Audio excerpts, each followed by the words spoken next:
Estimados, hoy día tenemos una invitada muy especial, Manuela Ulfe, que van a escuchar que le digo Manu durante la conversación porque así le decimos. Gracias por venir, Manu. No, gracias a ti por invitarme. Habíamos conversado en varias oportunidades para estar en este espacio. Entonces les voy a presentar un poquito quién es Manu. Manu es una terapeuta física que estudió en la UPC, trabaja actualmente en deporte. Ella hizo su internado en el IPD, también es actualmente, hacía varios años ya, ¿no? Sí. Docente en la UPC en la Facultad de Terapia Física. Sí. Trabaja también en el área de deportes de la UPC desde que se inició ese proyecto. Eres una de las pocas, ¿no?, que está desde el principio. Creo que soy la Si única. no la única a tiempo completo. Sí, o sea, que ha estado sí, en todo el proceso y todas las etapas. soy la única, porque empezamos 3, 4. Sí. Creció y ya solamente... Ha ido creciendo, ha ido cambiando, diferentes jefaturas. También ha trabajado con la selección peruana de softball, de gimnasia, con las selecciones de hockey varones y damas. Ha estado en Copa del Pacífico, en Juegos Bolivarianos, en los interuniversitarios nacionales, los Juegos Universitarios. Y sus hobbies son, bueno, jugar tenis y bailar flamenco. Que lo hace... Bueno, el tenis lo hizo en serio en una época y el flamenco también lo hace medio en serio con presentaciones y demás, ¿no? Manu es una mujer bastante comprometida con su labor, con sus pacientes. Ya venimos trabajando juntos tiempo, ya en el podcast el primer podcast que hicimos, que tuvimos con Cristian, ya la mencionamos un poco, ¿no? Que me he tratado, que las agujitas. Entonces, a pesar del dolor que genera en el cuerpo, es bastante empática, conecta muy bien con la gente. Ya nos va a contar un poco de dónde cree que vienen todas estas habilidades y estas capacidades. Y también, bueno, conversamos mucho y hay muchos temas que le interesan relacionados a la salud, calidad de vida. Es una persona curiosa, investigadora, abierta, y eso ha permitido que, por más que nos hemos conocido en un espacio laboral muy particular, se ha permitido generar una amistad y creo también una mutua admiración sobre la labor que cada uno realiza desde su lugar profesional. Entonces, nada, un placer tenerte acá, Manu. Bueno, por fin. por fin, porque veníamos conversando esto hace bastante tiempo, desde que era un proyecto. Bueno, inclusive por ejemplo, me pasaste el podcast con Cristian, y Que se demoró en salir. que se demoró en salir, y yo ansiosa, ya, ¿cuándo, Dante? ¿Cuándo vas a publicar? ¿Cuándo vas a colgar? Y nada, me encanta que estés incursionando en este nuevo rubro, bastante nuevo para el Perú, porque no se ha visto antes. Sí, pues hablábamos justo, ¿no?, de cómo a nosotros nos gustaba diferentes podcasts, pero que vienen del mundo anglosajón. Claro. Y que en Iberoamérica no hemos encontrado mayores referentes en el tema, y hay algunos que incluso conversamos y hablamos y te mando, oye, mira mira qué interesante, ¿no? Claro. Y es bastante innovador en el área porque sí, pues precisamente solamente lo hemos visto en el mundo anglosajón, en el mundo latino, digamos, de habla hispana, no conocemos algo parecido, y me encanta que hayas abierto este campo, y no sé, te felicito en realidad. Gracias. No, la idea es conversar con diferentes especialistas los temas que nos interesan, ¿no? Calidad de vida, salud, deporte, rendimiento, entre amigos y en un espacio distendido. Entonces, un poco queríamos empezar cómo empiezas en la terapia física, porque no sé, me imaginé, no sé, por ejemplo, cuando yo estaba en el colegio, o sea, ni siquiera estaba en el mapa, o sea... Esa es una buena pregunta. Porque no sé, pues uno... Cuando te van a orientación vocacional, no recuerdo... Terapia física. no sé, pues están las ingenierías, derecho, de ahí un poco menos comunicaciones, psicología, ¿no? Pero medicina, ¿no? Que está dentro de las ramas de salud, pero como que terapia física No no pinta tanto. mucho. Y es bueno, en mi experiencia en deporte, tú sabes perfectamente, y los que nos escuchan y ven, que, bueno, yo soy un consumidor, un fanático y un hincha, y valoro demasiado el rol de ustedes, porque además siempre digo, no me canso de decirlo, ¿no? No existe dentro de un comando técnico ningún otro profesional que acumule tal cantidad de horas hombre. Sí, sí, es un trabajo bastante físico y mental, o sea, es bastante mental, es bastante demandante. Em, por ejemplo, cosas curiosas que pasan, ¿no? Muchas veces terminas una sesión y uno pensaría, no sé, te duelen las manos o, o no sé, o de repente o sea, te cansaste físicamente, pero no solamente te cansas físicamente, sino que es agotador a nivel de la psique, porque nosotros trabajamos directamente con el dolor, tenemos que lidiar con el dolor de la persona, y una persona que está padeciendo dolor necesita que tú seas muy empático, necesita muchas veces ser escuchado, solamente ser escuchado por alguien que viene de fuera. Y eso ayuda un montón en la terapia, ayuda a que la persona avance, progrese con sus dolencias. Entonces, es como a ti te da la barriga. Entonces, lo último que quieres, si tú le vas a decir, ay, sí, porque, no sé, comí un montón de parrilla el fin de semana y un montón de dulces, y yo sé que tú no haces eso, pero postres, y encima en la noche llegué y me pedí un pollo a la brasa y qué sé yo. Y lo último que quieres cuando estás con ese malestar es que te renieguen y que te digan, muy mal por haber comido esto, si estás con tanto dolor. Quieres que te escuchen y que alguien sea empático contigo y te diga, oye, tranquilo, mira, vas a tomar esto, a ver cómo aliviamos el dolor. Y en verdad esa es nuestra función. Pero qué interesante, ¿no? Porque el dolor, digamos, de acuerdo a las investigaciones, mi experiencia profesional, es algo que uno procura evitar. Entonces es un approach, es un acercamiento muy particular, ¿no? Yo sé que a ustedes les molesta, pero en el colectivo popular, y que es una ofensa efectivamente, los terapeutas físicos o fisioterapeutas no, ya son los masajistas. Sí. Entonces un masajito rico.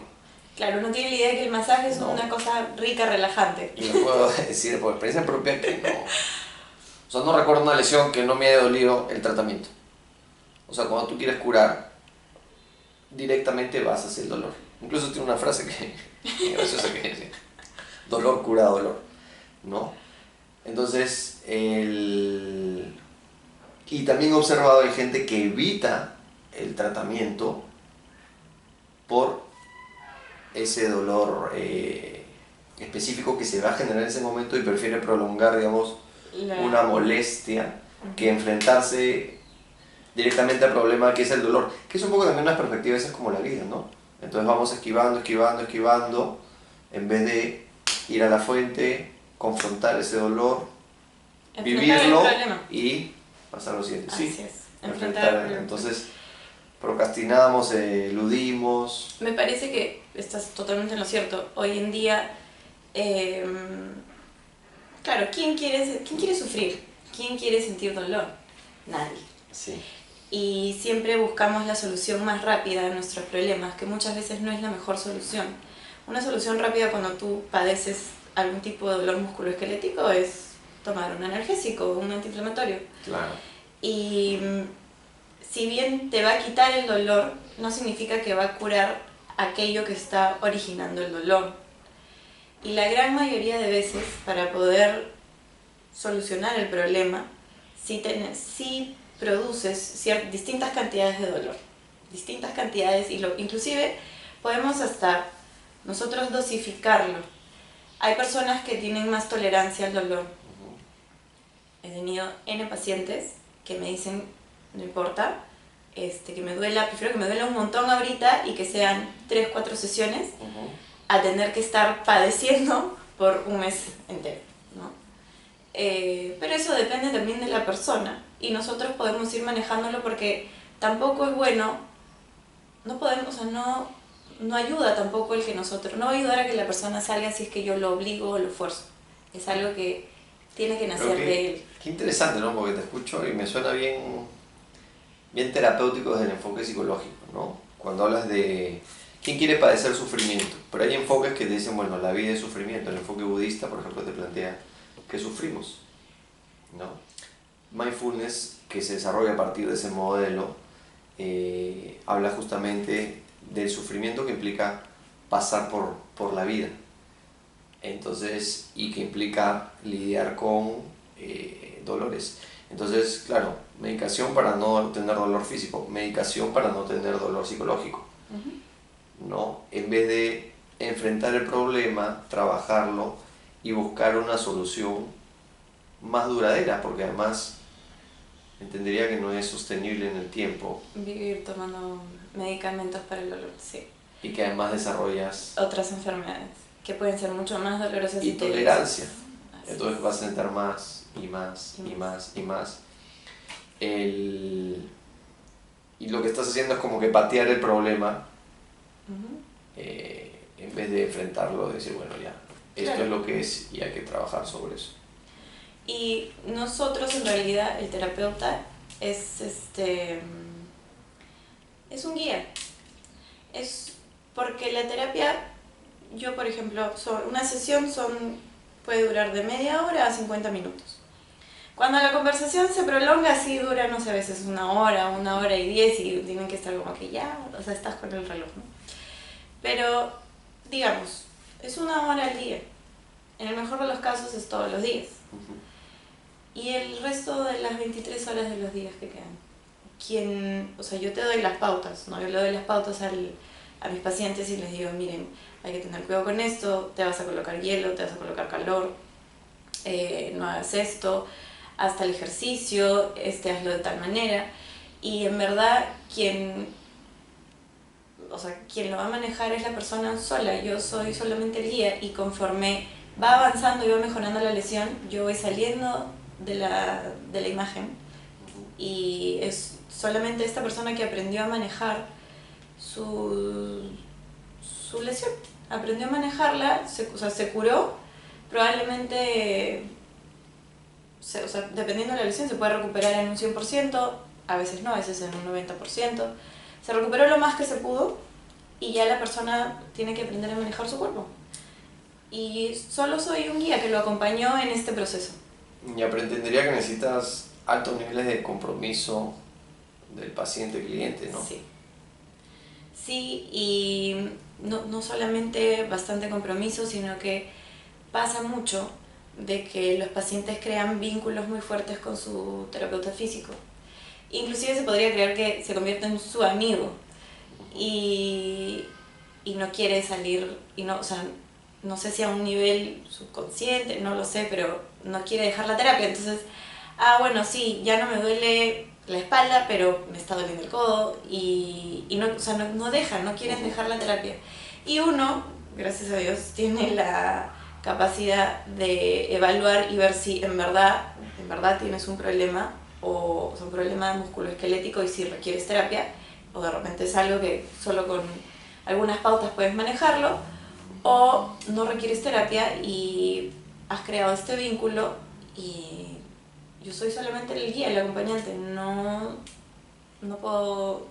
soy la mamá que va a vivir de la manito con el paciente.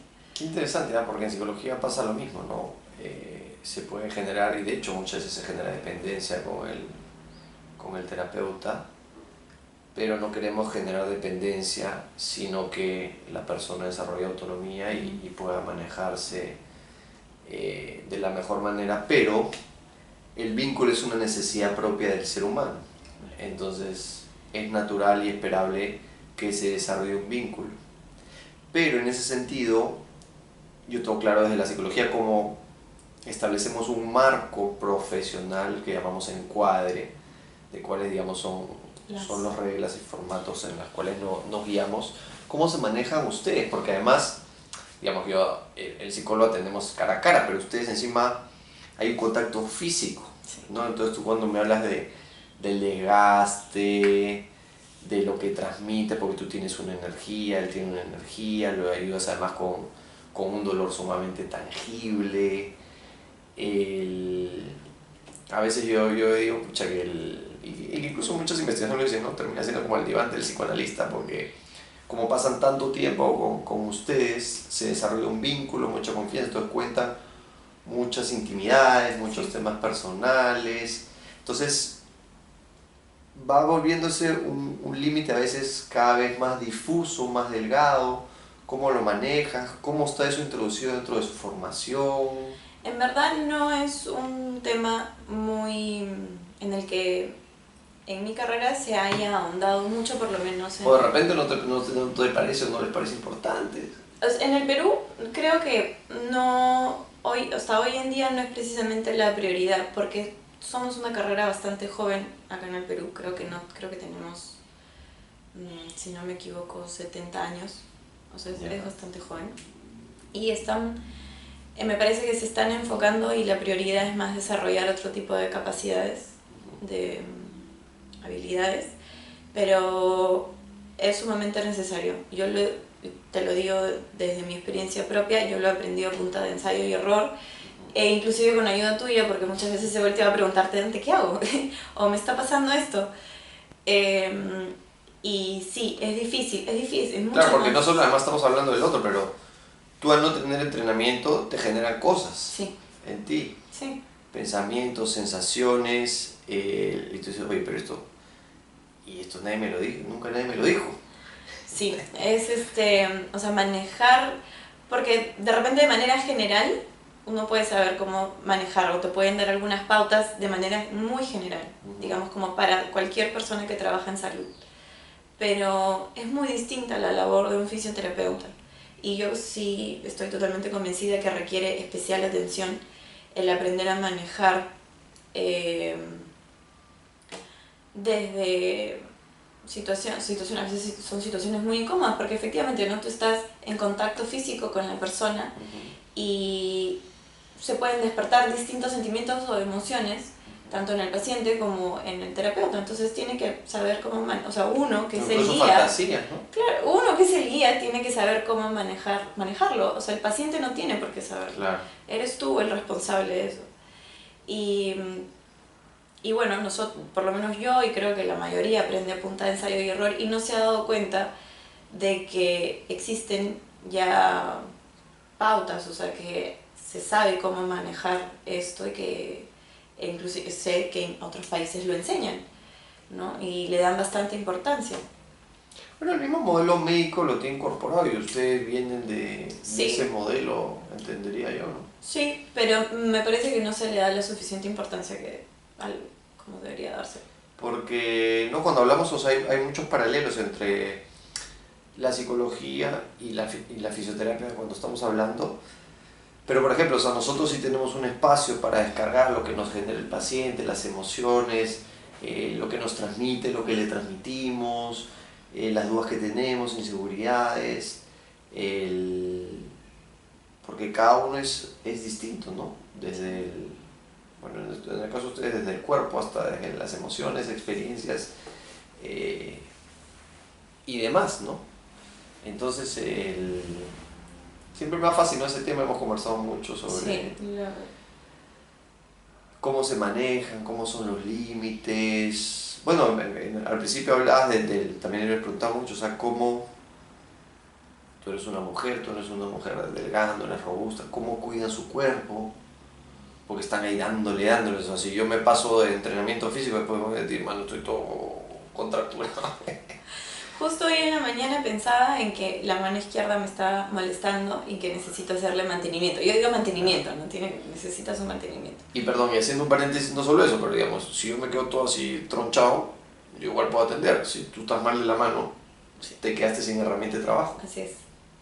Entonces nosotros tenemos, así como me imagino que la gran mayoría, por lo menos en el círculo de fisioterapeutas que me muevo, tratamos de cuidar y cuidarnos entre nosotros. Por ejemplo, yo le puedo pedir a alguna amiga o a algún amigo y ayúdame con la mano, ¿no? Mantenimiento con la mano. Sí, porque efectivamente son nuestras herramientas de trabajo. Entonces hay que cuidar. No es que, no sé, pero por lo menos yo no es que yo tenga ahí una rutina para fortalecer y todo, no, sino yo sé qué es lo que tengo que hacer, qué es lo que no tengo que hacer, sé cuáles son mis límites, sé cuántos pacientes puedo atender en un día o en una semana, y lo manejo en función a eso. Pero hay protocolos, porque una cosa es ser fisioterapeuta a los 20, otra a los 30, otra a los 40, otra a los 50, otra a los 60, no sé si a los 70. Sí, básicamente el protocolo sería que siempre, después de ver un paciente, y si has trabajado con tu cuerpo, o sea, así como si fuera ir a jugar tenis. Prepárate, o sea, antes como que, no sé, de repente date movimiento articular, porque yo, por ejemplo, trabajo en fisioterapia en el área de deporte. Pero hay personas que trabajan en pediatría con niños, y las personas que trabajan con niños, ellos trabajan sentados en colchonetas, la mayoría de veces jugando, necesitan ser muy flexibles, al mismo tiempo fuertes, porque tienen que... Pueden terminar con dolor, rodillas y espalda, bueno. Uy, no, es un trabajo fuerte, yo diría que es hasta más fuerte que el trabajo de la persona que trabaja en deporte, es bien fuerte. Pero uno se prepara, uno estira, calientas como para empezar la sesión, la hora de terapia o el tiempo que dure. Y una vez que terminas siempre se recomienda primero de repente lavarte las manos con agua fría, ¿sí?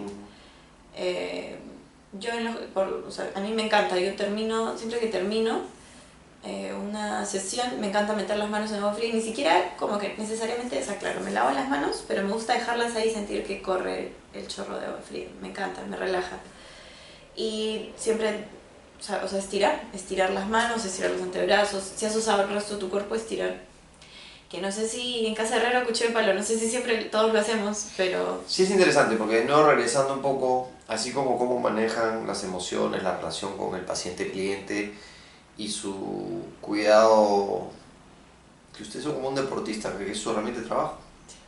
Está dentro de la formación, le dan el espacio, le dan el interés, sí, porque tiene que ver con salud, con calidad de vida, y más allá, o sea, tiene que ver con sostener tu medio de ingreso. Ustedes son su propia herramienta. Sí, sí se le da, es más, yo diría que a esa área se le da un poco más de importancia que el cómo manejar desde el punto de vista psicológico, digamos, o, en una terapia.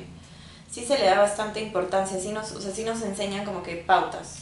No es que haya un curso especializado en eso, pero en todos los cursos que tú puedes llevar en relación a las distintas técnicas que uno aprende, en los distintos rubros, todo lo que es el mundo de la fisioterapia, siempre sí nos enseñan. Qué bueno. Digamos como higiene corporal, claro. se podría decir. Sí nos enseñan. Desde lo sencillo como el lavado de manos, hasta lo más complicado que se podría decir que no sé, estira 15 minutos después de haber terminado una terapia. Ahora, el sistema... Bueno, con lo cual tendrías que estar incluyendo un espacio entre terapia y terapia, sí. ¿no? Y justamente eso iba, el sistema,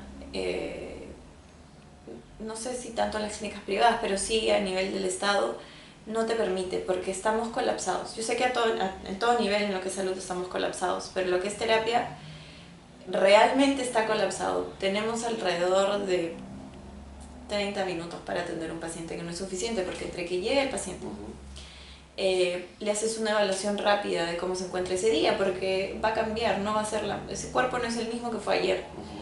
Entonces haces una evaluación rápida, lo tienes que tratar, y bueno, y todo lo que acontece en el espacio de una sesión de terapia no alcanza el tiempo. Claro. Fuera de que son miles de pacientes, uno, no me van a dejar mentir, uno va a sacar citas con terapia física en una clínica o en un hospital y te dicen, sí señora, de acá en un mes regrese, tenemos una cita para usted.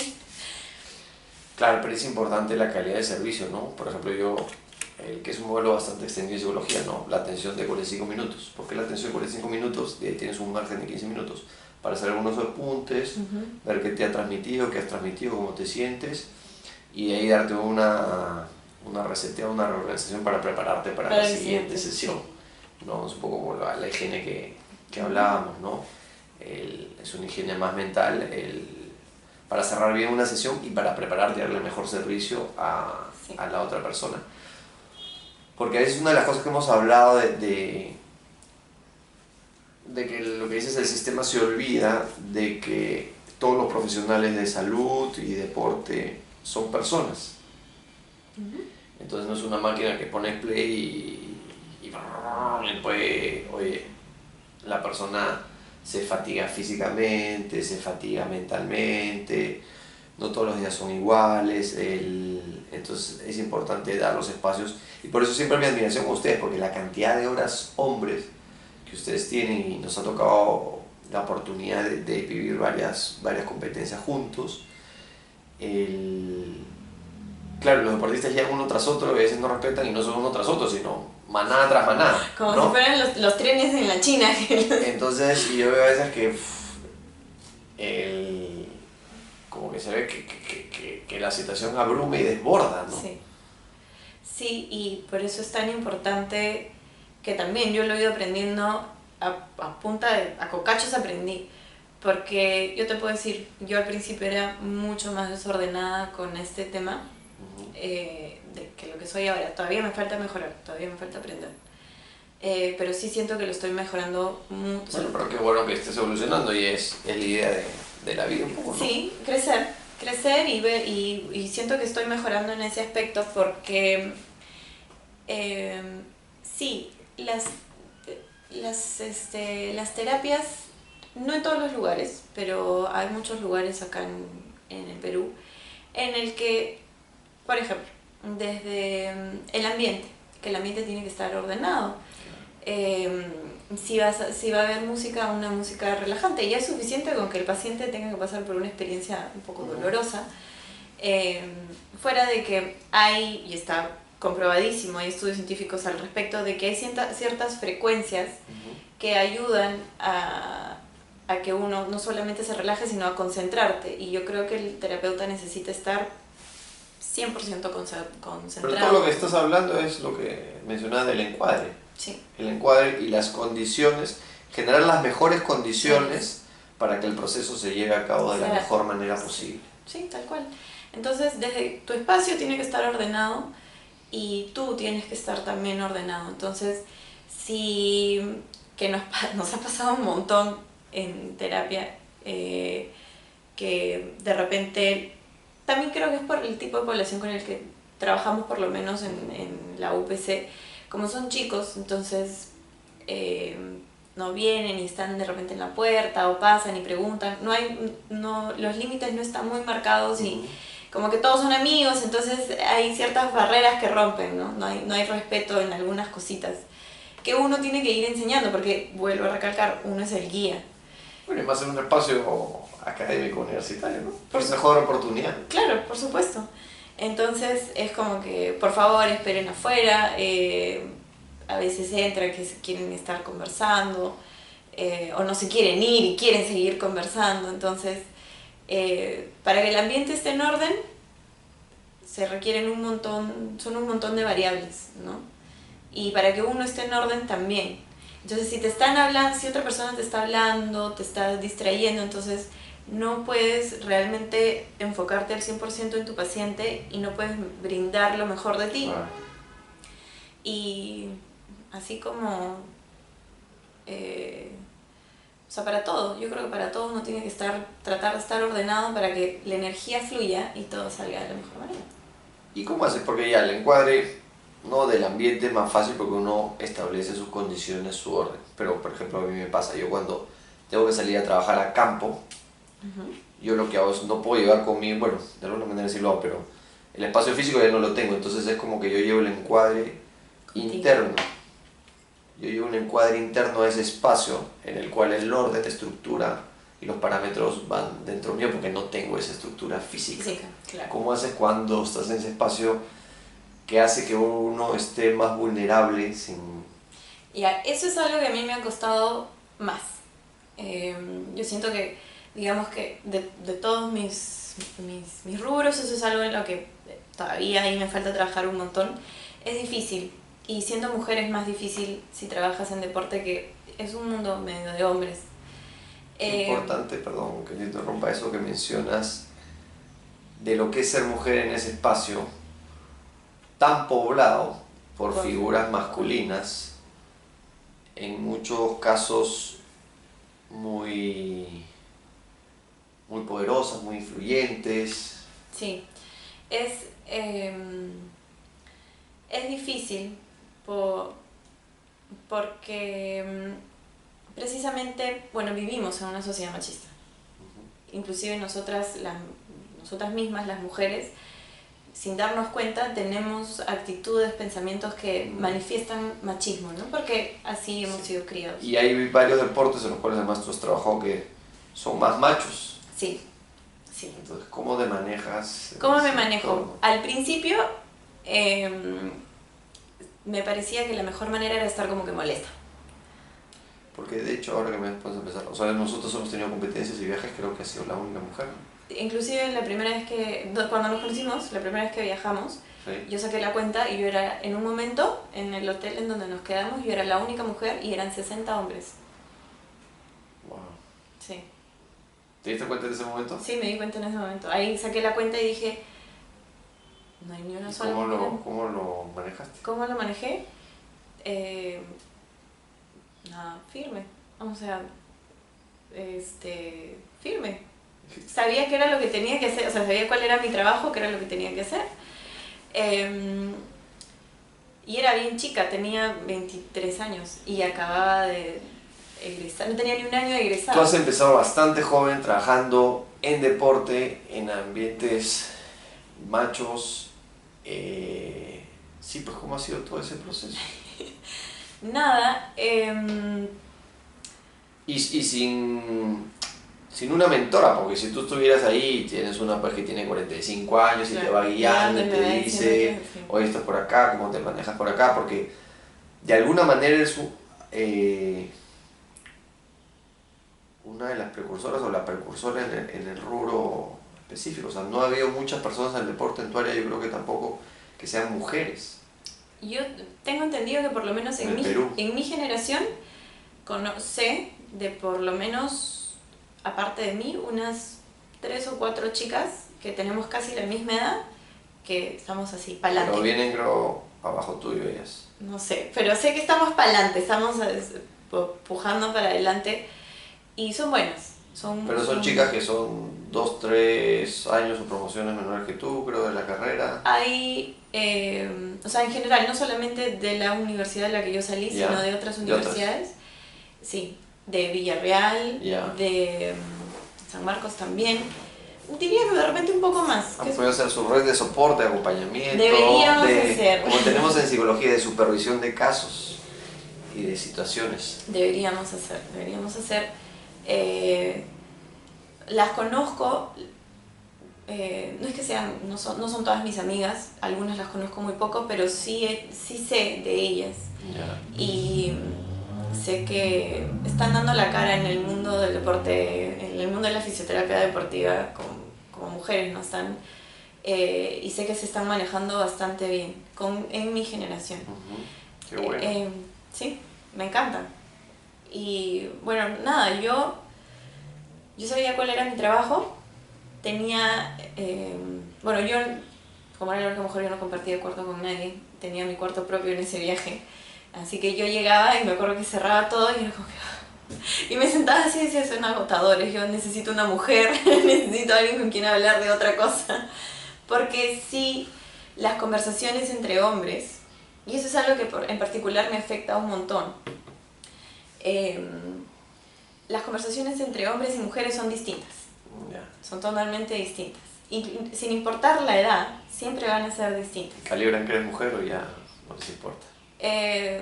No, todas sí calibran que soy mujer. Sí, siempre hay uno al que se le escapa algo que de repente subido de tono, qué sé yo, que no debería decir en presencia de una mujer, digamos. Y siempre hay alguno algún otro chico que le llama la atención y pide perdón, no, perdón, no sé qué. Pero, por ejemplo, yo soy bien lisurienta. Yo en mi conversación normal, a mí se me van a salir las lisuras, yo soy bien lisurienta.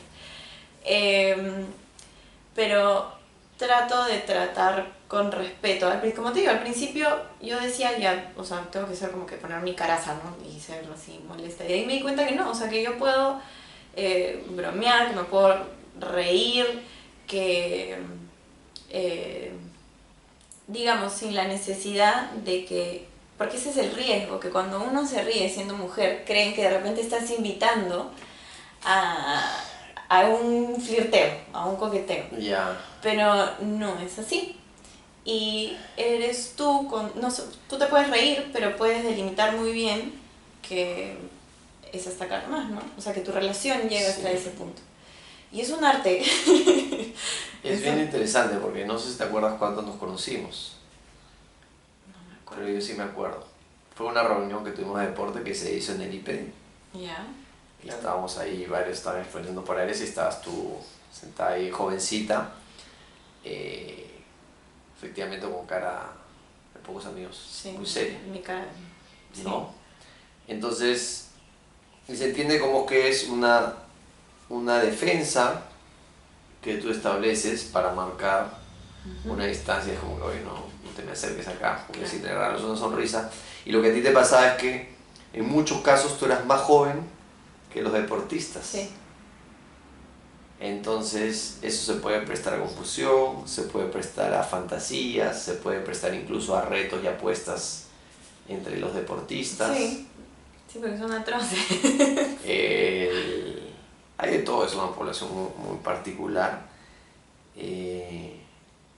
Entonces, ¿cómo te desarrollas y cómo creces en ese espacio? ¿Y por qué quieres estar en ese espacio también? Bueno, ¿Tú solita? para empezar, yo creo que hay muchos valores, o sea, uno viene con muchos valores a esa edad, ¿no? Uh-huh. Ya, a ver, en mi casa, cosas que te enseñan de casa, que te enseña tu papá, que te enseña tu mamá, desde cómo comportarte en distintos ambientes, ¿no? O sea, no sé, pues vas a ir a cenar a la central y no te vas a no te vas a subir a la mesa y vas a ponerte a bailar. O sea, no sé, comportamiento, cómo comportarse en distintas situaciones, en distintos ambientes. Y bueno, valores de casa y probablemente también valores de colegio. Es curioso, yo estoy en un montón de colegios, la gran mayoría siempre han sido católicos, porque vengo de una familia católica conservadora. Y creo que he sabido quedarme con lo mejor de cada espacio en el que he estado, en el que me han enseñado estos distintos valores.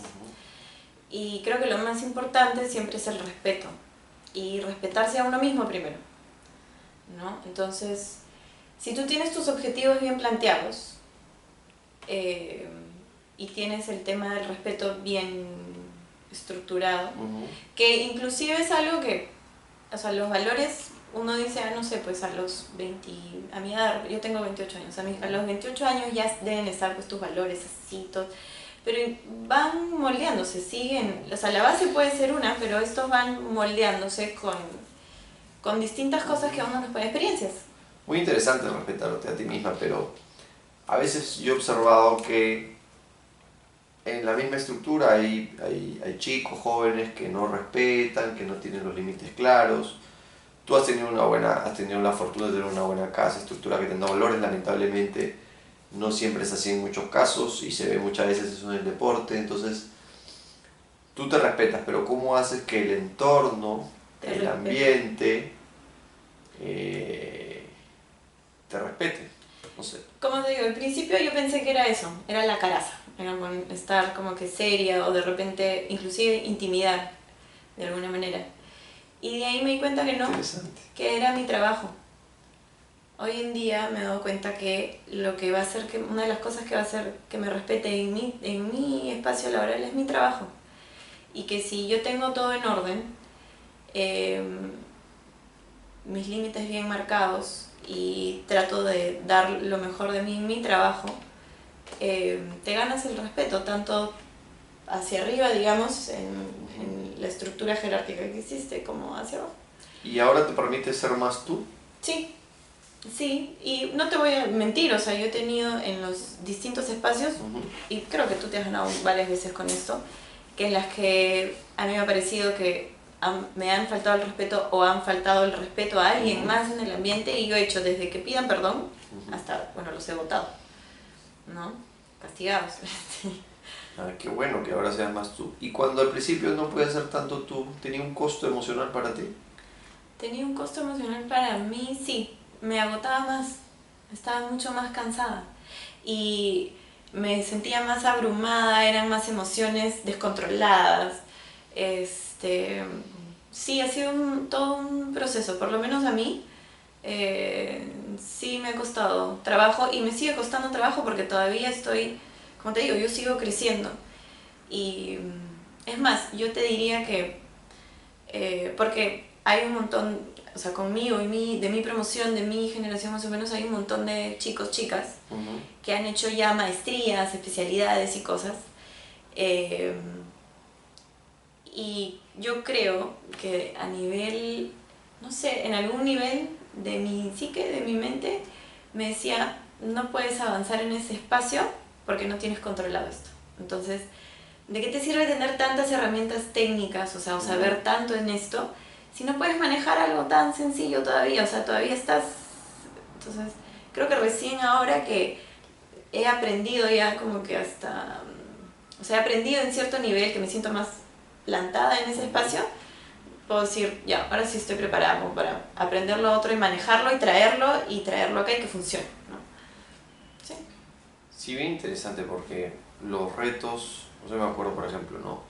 Tú me decías, mira mi cuarto, pero se me viene a la mente, yo he visto, se averiguaban cuál era tu cuarto e iban a invadir tu cuarto. Que si me tocan los botaba, yo abría así nomás o abría la ventana. Y de hecho eras a la profesional del comando técnico que más buscaban para invadir. Sí. Sí, no, es agotador. Bueno, en el último viaje, yo no creo, no sé si tú estabas esos días, pero estaba Roosevelt, nuestro querido amigo Roosevelt, y yo gritaba, o sea, gritaba por el hotel porque ya perdía los papeles, y salía de terapia y agotada y salía gritando, ya se me acabó la empatía, por el amor a Dios, ya no me hablen, porque se me acabó, ya no puedo ser más empática, ya se me acabó hoy día la empatía, porque es agotador, o sea, sí es agotador. Y ahora, o sea, igual me cansa, pero antes era... Ya, pero entiendo que el agotamiento es físico o psicológico. Las dos cosas. Ya, ¿cómo te renuevas? Porque tú, por ejemplo, estamos hablando de los viajes, entonces estás agotada ese día, pero al día siguiente tienes que empezar y otra vez un día igual o más exigente y al día siguiente otro día igual o más exigente. Ya, ¿cómo me renuevo en esos viajes? Bañándome. Me meto unas duchas que pueden durar horas así. Se acaba ¿Frío o caliente? Primero como que muy caliente y cuando se acaba el agua, eso es gracioso, cuando se acaba el agua caliente, porque espero que se acabe el agua caliente, fría. Y medito con música. ¿Cómo es alguna técnica específica? ¿Te sientes y meditas, respiras? No, me he hecho. Bueno, yo aprendí a meditar más o menos, o sea, de manera empírica, como a los 18 años. Y interesante. Tengo temporadas en las que lo hago mucho más que otras. Yeah. Una de esas temporadas son cuando estoy de viaje trabajando. Me echo, me pongo los audífonos, una música que tengo un playlist especial para meditar, con música, con sonidos de la naturaleza y también tengo bastante música hinduista. Entonces, qué interesante. Sí, me pongo así mis audífonos, me echo, cierro los ojos y medito. Y es curioso porque cuando medito en estos viajes siempre me quedo dormida. Es lo que tu cuerpo necesita. Sí, y me da risa porque me quedo dormida, a veces es solamente una canción, digamos, un periodo de 3 minutos y de ahí me despierto y me siento... ¿Meditas en las noches? En el espacio en el que tenga para mí, libre. Porque siempre, en los viajes siempre hay un momento en el que te dicen, ¿no? Como que hoy día tienes la tarde libre. Entonces ahí aprovecho y ya. Ya. Mira, yo no suelo tener probablemente desde mi programación tiempo libre en los viajes. Entonces yo lo hago empezando el día. Empezando el día. Pero, Dante, tú eres increíble. No, yo no sé cómo haces para levantarte tan tempranito. No, pues es que si a las 6 tenemos que estar, entonces ya yo me levanto a las 4 para entrenar y siempre meditar, porque tiene que ver con eso, o sea, con cómo empezar el día nivelado. Porque no sabemos, que igual les pasa a ustedes, o sea, no sabemos qué va a pasar, pero sabemos que van a pasar un montón de cosas, las cuales vamos a tener que resolverlas.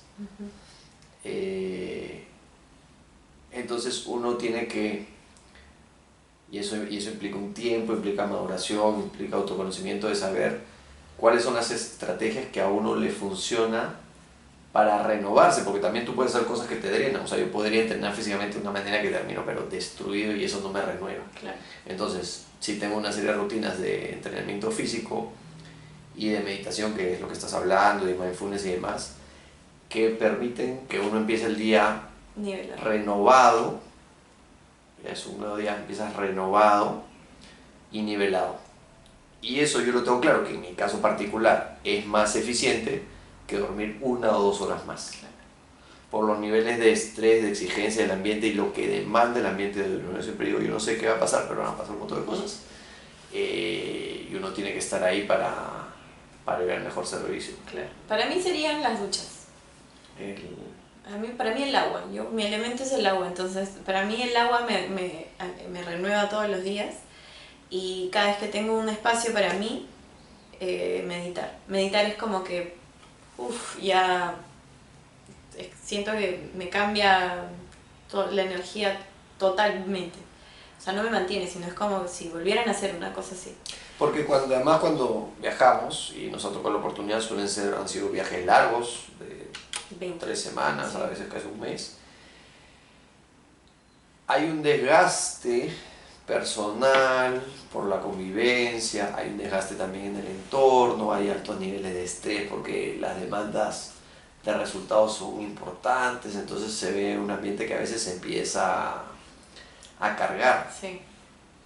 Sí, se carga y cada viaje es distinto, es que son totalmente distintos, por más de que uno diga... Eso es lo bonito. Sí, y aprendes un montón, es increíble, pero yo en los viajes, así como he aprendido sobre terapia física en el deporte, he aprendido sobre mí, he descubierto cosas sobre mí, resulta que, ya apareció esta nueva situación y sé cómo manejarla. Y creo que la manejé bastante bien para... ¿no? La verdad que ha sido muy bonito porque, claro, nosotros hemos tenido la oportunidad de compartir 3 viajes espaciados cada viaje cada 2 años.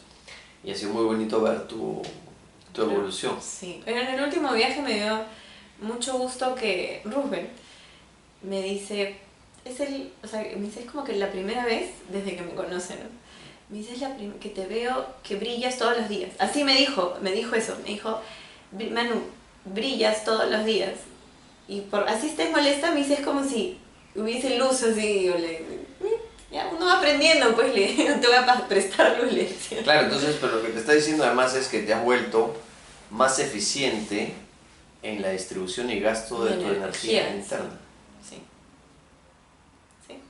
Porque antes, imagínate, podrías drenar, a las 2 horas estabas drenada y ya no había luz que irradiar ni nada. Olvídate, era un apagón.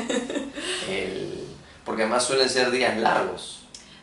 Para nosotros pues son jornadas de... El mejor día creo que la jornada dura 12 horas seguidas. Porque sí, más o menos trabajamos entre 12 a 16 horas. Están ahí dándole. Yo imagino los viajes bajarán de peso, ¿no? El último viaje nos reíamos porque no bajamos de peso, más bien engordamos todos. Comían mucho por el gasto, pero sería interesante que pudieran medirse cuánto están gastando. Yo creo que, yo creo que era más agua, o sea, empezamos a retener agua. A mí me parece que hemos empezado a retener agua. Así hice todo mi ahí Rubén, que es fisiólogo del deporte, tiene que hacer el análisis fisiológico. El análisis, ¿qué pasó?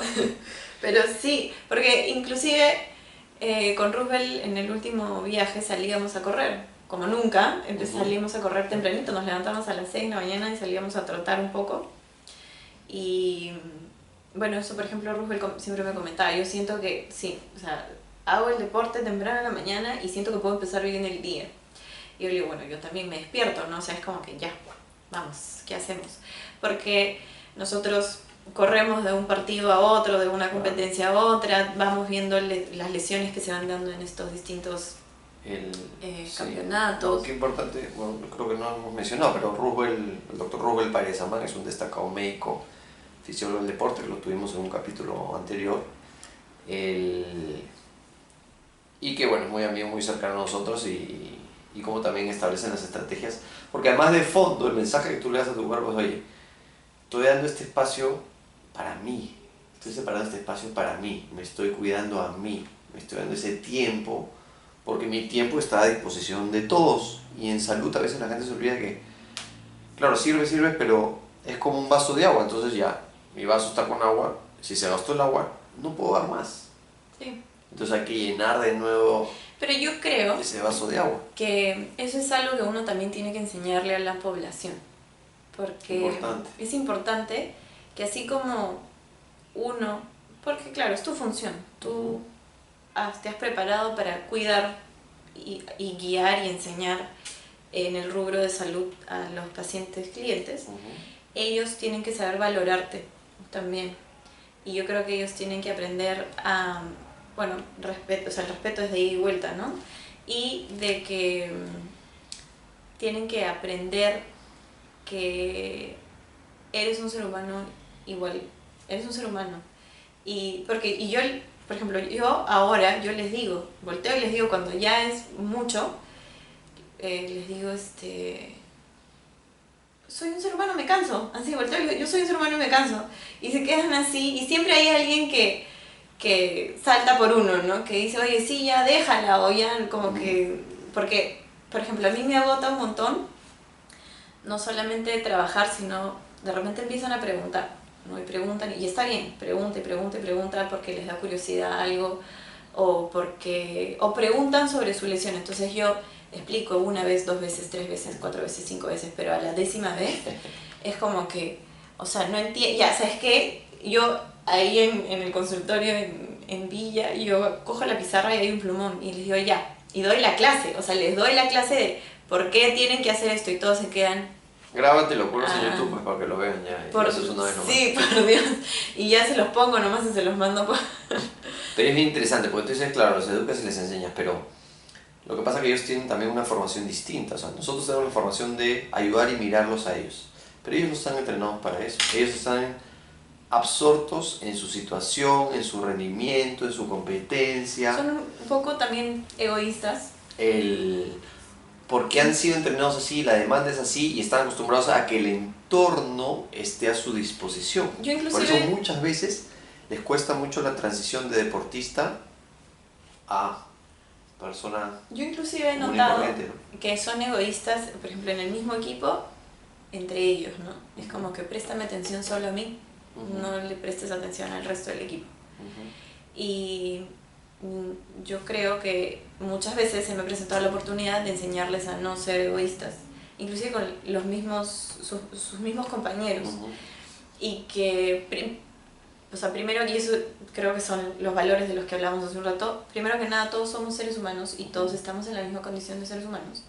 Y no eres el centro del universo, y que si yo estoy mal, ¿cómo te voy a curar a ti?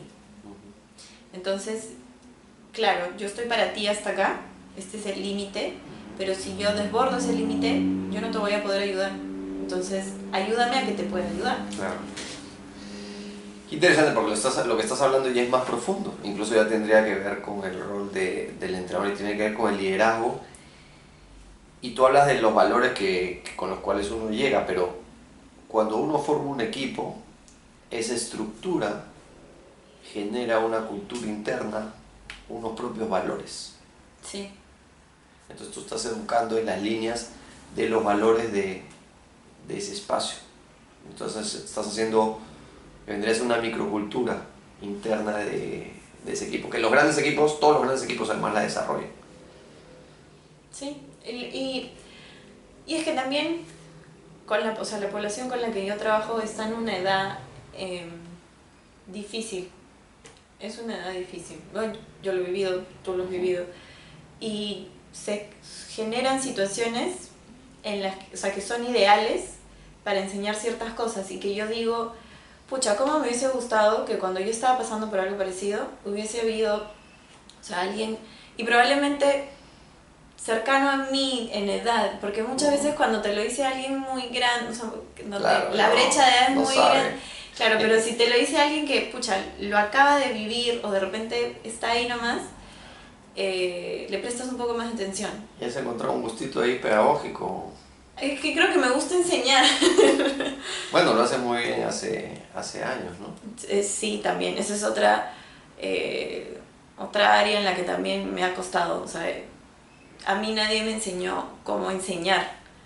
Nadie nace sabiendo cómo enseñar. A mí nadie me enseñó y yo terminé de 23 años en diciembre y en febrero me llaman para trabajar en la UPC y en marzo estaba dictando clases.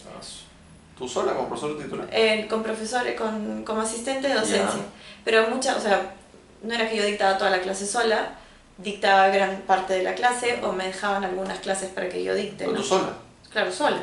O sea, ¿En aulas sin el otro profesor? no, con el otro profesor, Ya. pero, o sea, por ejemplo, si me tocaba solo a mí, toda esa clase el profesor estaba y no estaba, ¿no? Claro, tú eras la que planificaba Claro. y dictaba todo el tema. Y también ha sido todo un proceso para mí porque habían alumnos que eran mayores que yo. Claro.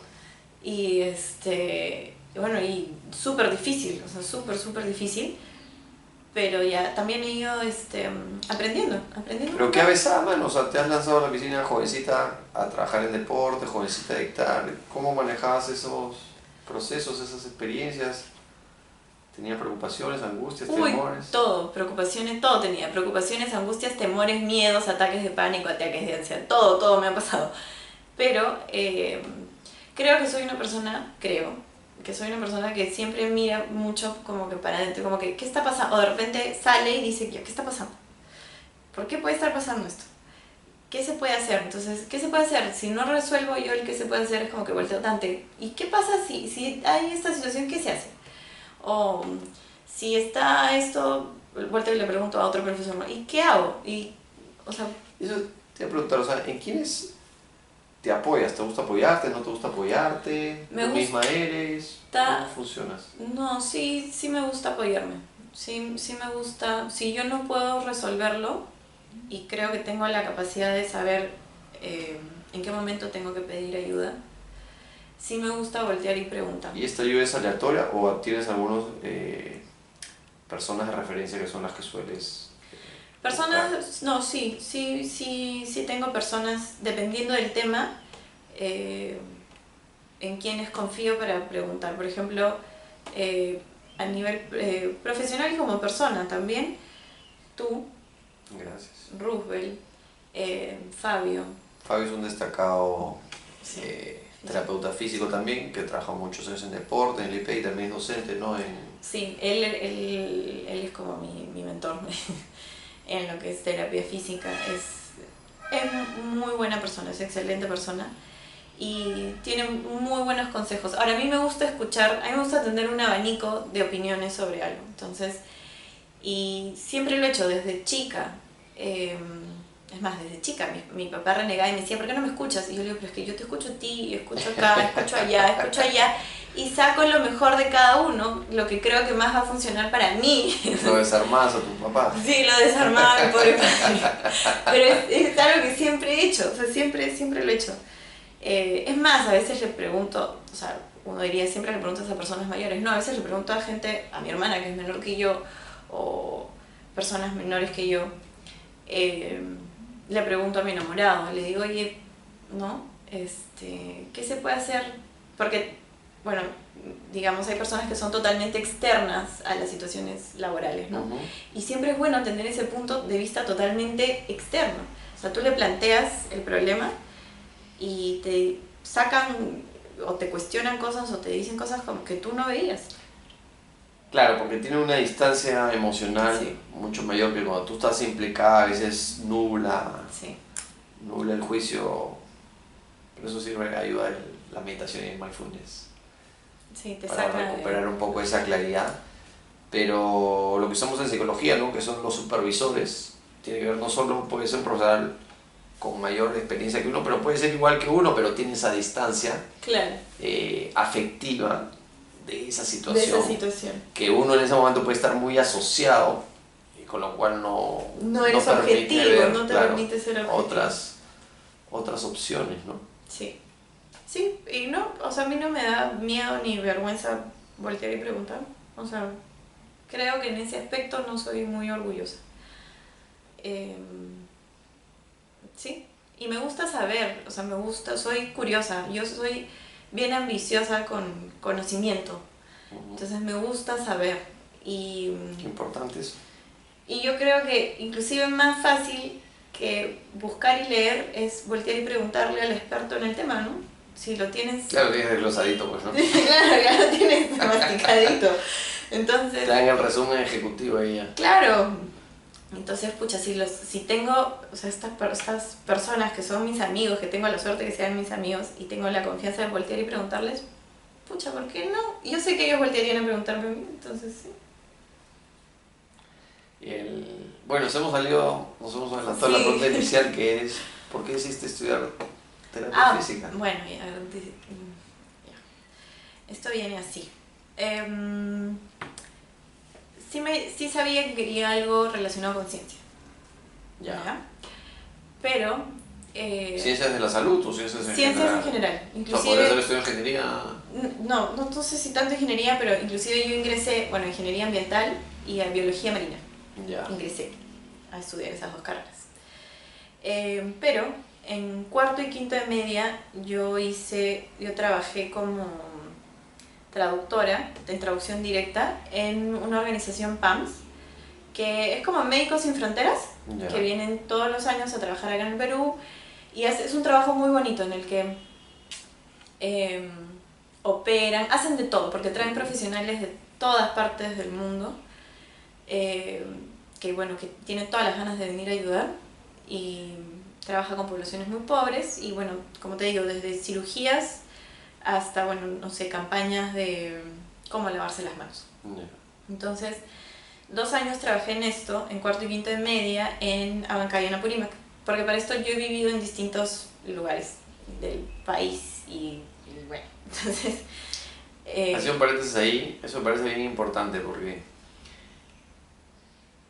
yo creo que esa capacidad empática que tienes y ponerte con tanta facilidad en el lugar del otro probablemente tenga que ver con esa formación que has tenido en diferentes lugares, con diferentes culturas, con diferentes manejos y esa capacidad que has tenido además para adaptarte. Sí. Entonces has tenido una fortuna en esa formación educativa. Sí, que muchas de esas situaciones fueron situaciones adversas. O sea, nosotros hemos viajado a distintos lugares por distintos motivos. Por lo general siempre ha sido por el trabajo de mi papá. Él, es ingeniero ambiental, entonces dentro del Perú él estaba en su salsa. Y adolescente, o sea, yo en el esplendor de mi adolescencia me pasearon por distintos colegios, distintas culturas, y te podría decir que nada, o sea, fue... Adaptarte en la adolescencia a diferentes grupos. Sí. En diferentes colegios. Sí. Tú siendo una foránea porque no eras de la localidad. Sí, también. Y pasas por cosas buenas, pasas por cosas malas, pero, o sea, agradezco que mi papá y mi mamá siempre estuvieron ahí, o sea, siempre estuvieron ahí, sobre todo mi mamá, y cada uno dando el consejo que tenía que dar, ¿no? Como mi papá siempre nos ha dicho, o sea, la vida no es color de rosa, por ejemplo, desde muy chicos. Y mi mamá como que, o sea, vamos, siempre la serenidad, ¿no? O sea, como que buscando que uno esté sereno, pese a que ella no es muy serena, pero buscando que nosotros estemos tranquilas, ¿no? Dentro de todo. Y nada, o sea, nunca nos han aguantado cosas como que uno regrese llorando porque, ay, no sé qué, no me va bien, no, eso no. O sea, pa'lante, vamos porque así tiene que ser. Vamos porque vamos. Sí, vamos, no hay de otra, hay que luchar pa'lante porque la vida no te queda de otra. Entonces, ya. Y bueno, he estado en en distintos colegios, en distintas culturas, y esos 2 años hice PAMS. Y yo creo que ahí ha sido mi encuentro más cercano con lo más pobre del Perú. O sea, era... Importante oportunidad, ¿no? Yo no... O sea, yo de Un baño verdad... de realidad, sí. Fue fuertísimo. Y yo ¿Qué edad tenías? 15 y 16 años. Porque Chica. justo yo cumplo años en noviembre y esto se daba siempre en junio. Entonces... Buena edad para que experimentes ese... Para que te golpeen así. No, además que he conocido eso, son grupos de personas aún, o sea, son increíbles, son personas que trabajan en salud realmente admirables, o sea, que tienen esa vocación. Ya, maravilloso. Son increíbles. Y bueno, entonces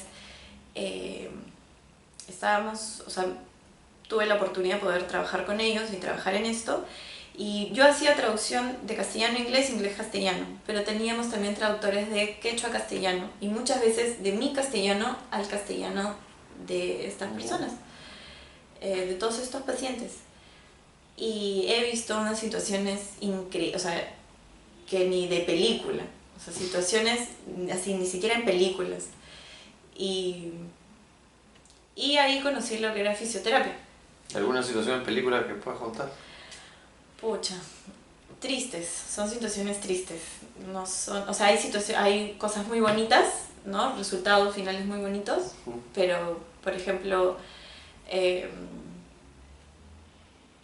mi primer paciente, mi primer día a las 7:30 de la mañana sería, 15 años, y la primera persona que entra era una chica de 16 años que estaba casada y que su esposo la había quemado, le había tirado una olla de agua caliente y venía para que le reconstruyan toda esta parte del cuerpo, o sea, parte de la cara, cuello, y el brazo lo tenía flexión, no lo podía estirar. Era un año mayor que yo, estaba casada y su esposo le había tirado un baldazo de agua hirviendo, un hoyazo de agua hirviendo. Esa fue la primera paciente y me acuerdo que fue la primera lección que tuve en lo que es salud, porque mi cara fue ¡ah! Y eso fue lo que hice, o sea, cuando la vi, eso fue ¡ah! Y volteó la doctora, nunca me voy a olvidar, Dr. Joseph, que era increíble, o sea, era una mujer así, increíble, a uno. Y bueno, en ese momento no me dijo nada, sino solamente me tocó así la mano, ¿no? Como que claro, un poco más me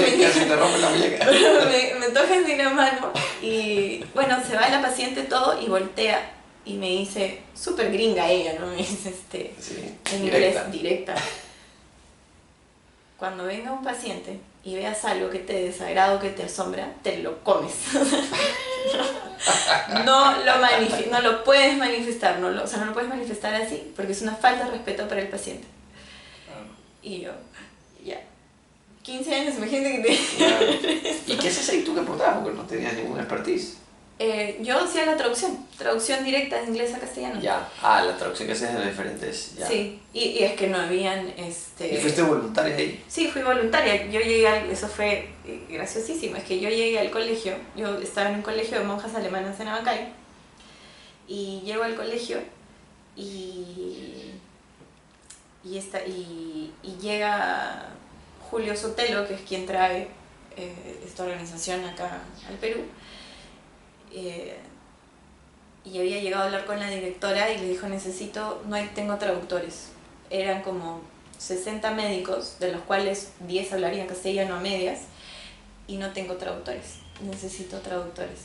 Yo sé que en tu colegio saben hablar inglés-castellano, mándame, o sea, los que más hablen inglés-castellano.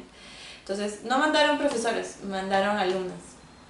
Y muchas desertaron, o sea, habremos empezado 10 chicas y como solo terminamos 6, hubo 4 que ya no quisieron. Claro, porque tienen que saber bien inglés y tienen que estar dispuestas a soportar eso que tú has visto y otras cosas más. Sí, y no querían perder clases tampoco porque perdimos 2 semanas de clases. Ya. Entonces, y yo, o sea, cuando dijeron, o sea, yo dije, acá no tengo que ir al colegio. Bueno, pero es una experiencia realmente enriquecedora, que puede ser más enriquecedora que esas 2 semanas de clase. Totalmente. De hecho, de lo que cuentas te marcado son más que de repente esas 2 semanas. No me acuerdo que estudié en ese entonces en el colegio, ni siquiera me acuerdo. Pero sí, entonces bueno, ya o sea, y estuve las 2 semanas feliz porque mira, o sea, hay los traductores, hay los runners que son los que hacen todos el correteo, digamos, por todo el hospital, por trayendo historias clínicas, llevando pacientes, Ya. que falta tal cosa en sala, salen corriendo y traen de la farmacia las cosas para sala de cirugía. Y yo era la menor, pero ahí me seguía Patricia, que era una chica, una hindú, pero que vivía en Estados Unidos. Ella tenía 17 años y bueno, ya ahora ella hoy en día es médico. También, bueno, Chris, que tenía mi edad y... O sea, ¿tienes los contactos? Sí. Qué bueno. Todavía somos amigos. Inclusive han habido 2 oportunidades en las que han venido acá y se han quedado conmigo. Yeah. Bueno, y sí había un grupito pequeño que tenía menos de 20 años. De ahí venía otro grupo de chicos que estaban estudiando algo relacionado con salud, de 20 para arriba, y de ahí venían pues los máster, ya no había, que eran los médicos, o sea, o las enfermeras. Me acuerdo que, o sea, ha venido la jefa del departamento de enfermeras de cirugía, del área de cirugía de todo el estado de Nueva York. O sea, era una capa, ¿ya? Y el jefe de cirugía, no sé, cirugía de cardiología del hospital en Chicago. O sea, eran... ¡Qué maravilla! No, unas estrellas, eran unos rockstars, así. Son unos rockstars. Y son súper humildes para ser quienes son. O sea, el año pasado fui otra vez y vino este médico que es el cirujano plástico. O sea, es el cirujano plástico de toda la costa Y eso no es tan raro, yo también suelo ver cuando son las eminencias así de top a nivel mundial, suelen ser súper humildes, súper sencillos. Refrescantemente humildes y sencillos. Sí. Lo cual nos sorprende, ¿no? Claro, yo entraba a sala con ellos, lo llevé a mi enamorado porque él también sabe bastante inglés y castellano, entonces para que traduzca, y dije, a él le va a encantar, esta experiencia lo va a volver loco. Y salió fascinado. Y él, que no tiene nada que ver con salud, él nunca ha querido saber nada de lo que es salud, salió así fascinado. Y por ejemplo, yo entraba a la cirugía de este cirujano plástico, porque estaban haciendo una campaña del labio leporino, y operaba así con un cariño, en 2 minutos, rapidísimo, súper eficiente, su operación impecable, pulcrísima. Inclusive nos enseñaba, porque mientras iba uno que no es cirujano, pero nos enseñaba, nos decía, tienes que hacer el corte así, mira, porque no sé qué. Terminaba y ahí ya, vámonos todos en la noche, ¿no? Siempre nos vamos a cenar en la noche, a compartir. Entonces ya nos vamos todos a cenar, y llegamos y yo invito a la primera ronda de tragos, chicos, o sea, un día nos invitó, me acuerdo, a la cena a todos, y se peleaban entre todos los cirujanos, porque decían, no, que yo, y nosotros no, pero nosotros pagamos lo nuestro, los más chicos, ¿no? Y nos decían, no, ustedes son unos niños, ustedes tienen que ahorrar, ustedes juntos, ya cuando ustedes ganen lo que ganamos nosotros, ahí nos invitan. Pero me decías que tu vocación por la terapia física nace ahí, pero me estás contando todo de médicos. Ah, bueno, sí, pero ya, ahí conozco el trabajo del fisioterapeuta, pero del mundo anglosajón. Ellos venían, y ahí he conocido también 2 fisioterapeutas increíbles que solamente se dedicaban a ver cabeza y cuello. Y justo hubo 2 operaciones grandes de cabeza y cuello. En una a un señor le sacaron 1,8 kilos de tumor. Era una cosa gigante. Y a otro señor le sacaron uno de acá, que también no era tan grande, pero era un señor tumor. Y ellas le armaron, o sea, primero entraron a sala con el neurocirujano y el traumatólogo, y a ver cómo va a ser. Entonces vamos a hacer, porque yo entré a una de esas operaciones, a la del 1,8 kilos, y ¿cómo va a ser? Ya vamos a hacer tal corte, vamos a utilizar tales suturas, vamos a utilizar este tipo de material. Ya, y ellas iban como que apuntando todo y agarran y ok, entonces la terapia de este señor, me imagino que todo funciona a protocolos, ¿no? Debería durar tanto tiempo si se le trabaja tantas horas a la semana. ¿Y cómo va a ser? Las primeras tantas sesiones, así. Si pasa, digamos, termina el proceso inflamatorio, apenas termina el proceso inflamatorio, en ese lapsus entre el que sale y no sale, tenemos que empezar con esto. Y dejaron todo el plan como para 6 meses de terapia. Así, de 5 en 5 sesiones. Yo estaba impresionada porque dije, como yo soy ansiosa, entonces para mí el futuro es importantísimo. Entonces, ¿Qué nivel de planificación? sí, yo me quedé así. Y yo dije, qué paja el trabajo, porque no lo conocía, qué paja el trabajo que hacen estas personas, porque yo las veía súper ordenadas, más ordenadas que los cirujanos. O sea, el trabajo del cirujano era sucio al costado del trabajo de estas mujeres. Y eran unas señoras así, increíbles, de primera. Y bueno, trabajaban con las enfermeras. Había un niño, por ejemplo, eso también fue un caso bastante fuerte, un niño de 2 años, no hablaba castellano, solamente hablaba quechua, lo cual lo hizo muy difícil de manejar, porque él había nacido con membranas entre todos sus deditos. Y bueno, le separaron los dedos, tanto de los pies como de las manos, y el niño cuando se levanta con muchísimo dolor. Cuando pasa la anestesia, ¿no? Y no podían ponerle tampoco tantos calmantes, la mamá no hablaba muy bien castellano, y todo el mundo tratando de calmar al niño. Y la única persona que pudo calmar al niño fue la fisio. Ella hablando inglés, solo hablaba inglés, no hablaba castellano. Nada de quechua. Se aprendió 3 palabras, creo, en quechua. Y fue curioso porque me acuerdo clarito que ella se aprende palabras, pero no cómo te llamas ni nada de esas cosas, sino está bien, o sea, todo está bien, tranquilo y una cosa más así. Esas fueron sus 3, 4 palabras que se aprendió. Y la única que pudo calmar al niño fue ella, ni siquiera la mamá del niño, sino ella. Ella fue la que pudo calmar la situación.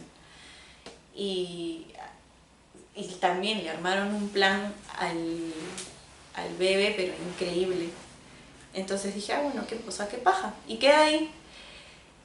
Y yo toda la vida he bailado y yo quería ir a estudiar a la Universidad Nacional de Buenos Aires arte, danza.